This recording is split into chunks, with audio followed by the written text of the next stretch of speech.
तो आज थी गोवर्धन पूजा। उसके बाद से शाम के टाइम पे मुझे और सिमदी को भाभी और ताई के वहाँ जाना था दिल्ली लिखने के लिए। हेलो दोस्तों, Radhe Radhe, welcome back to my new blog. तो आज ना सुबह सुबह फिर से मुझे फूल तोड़ने के लिए जाना पड़ा क्योंकि आज गोवर्धन पूजा थी। तो मैंने बच्ची और गाय के लिए माला बनाई और उसके बाद मैंने फटाफट से नाश्ता भी कर लिया था क्योंकि बेड़ू बने थे। वैसे मुझे भूख तो नहीं लगी थी पर इसको देख के तो भूख लगी जाती है। और मेरे नाश्ता करने तक मम्मी ने आटे में हल्दी मिला के जो है गाय के लिए रेडी कर लिया था कि इसको ना गाय की पीठ में छापते हैं हाथ से।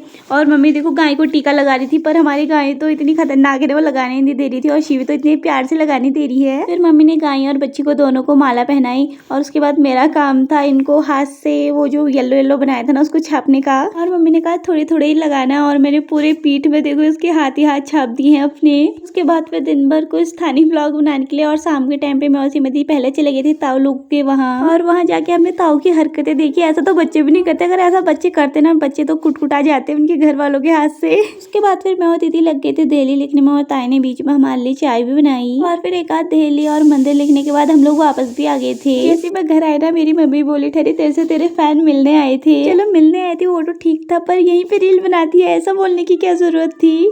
और बगल में दिव्या दी भी आई थी दीदी लोगों से मिलने के लिए। पहले तो ये बोल रहे ठहरे कि मुझे भी व्लॉग मिले और फिर खुद ही शर्मा रहे थे। उसके बाद फिर मैं और सिमदी जो है फिर से चले गए थे भाभी लोग के वहाँ क्योंकि यहाँ भी हमने दिल्ली लिखनी थी। और अब मैं आप लोगों को भाभी की कलाकारी भी दिखाती हूँ। ये देखो पहले तो दिखाने ही नहीं दे रही थी, उसके ऊपर ही बैठ पड़ी पूरा। तो मुश्किल से हमने भाभी को उठाया। उसके बाद ये शिव को देखो ये अपना बैठ पड़ी और इसको तो दीदी ने ऐसे ही उठा दिया था। और अब आप लोग देखो भाभी ने कितना खतरनाक लिख रखा है। और अब आप लोग ये तुलसी में देखो भाभी ने आधे आधे मंत्र लिख के छोड़ रखे हैं क्योंकि ना कल बोली थी भाभी हमसे कि आज ही आ जाओ तुम लिखने के लिए और हमको कल टाइम नहीं हुआ तो भाभी गुस्सा हो पड़ी। गुस्से के चक्कर में भाभी ने देखो अपनी तुलसी बिगाड़ दी पूरी। और हमारे आधे तुलसी लिखने तक फिर भाभी ने हमारे लिए मैगी बनाई और ऊपर गाँव के दादा भी आए थे।